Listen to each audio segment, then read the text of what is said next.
Welcome to law बडी, जहां legal concept को समझा जाता है बिल्कुल आसान लैंग्वेज में। आज हम डिस्कस करेंगे आर्टिकल 110 मनी बिल का मीनिंग। यह आर्टिकल डिफाइन करता है कि कौन सा बिल मनी बिल की कैटेगरी में आता है और स्पीकर की क्या पावर्स होती हैं इस डिसीजन में। तो चलिए शुरू करते हैं।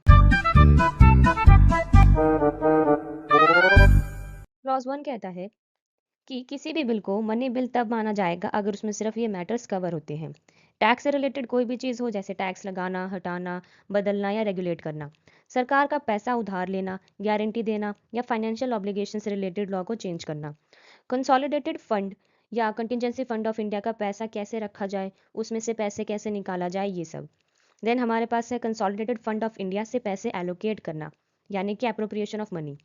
फिर है किसी खर्चे को कंसोलिडेटेड फंड से चार्ज डिक्लेयर करना या उस खर्चे का अमाउंट बढ़ाना। कंसोलिडेटेड फंड या पब्लिक अकाउंट ऑफ इंडिया में पैसा आना जाने का सिस्टम या ऑडिट से रिलेटेड प्रोविजंस।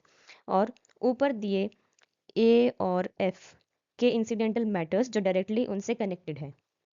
देन हमारे पास है क्लॉज 2। ये कहता है कि कोई भी बिल सिर्फ इस वजह से मनी बिल नहीं बन जाता अगर उसमें फाइन्स, पेनल्टीज, लाइसेंसेज या सर्विस चार्जेस की बात होती है, या फिर लोकल अथॉरिटीज के टैक्स से रिलेटेड हो, जैसे म्यूनिसपैलिटी का टैक्स।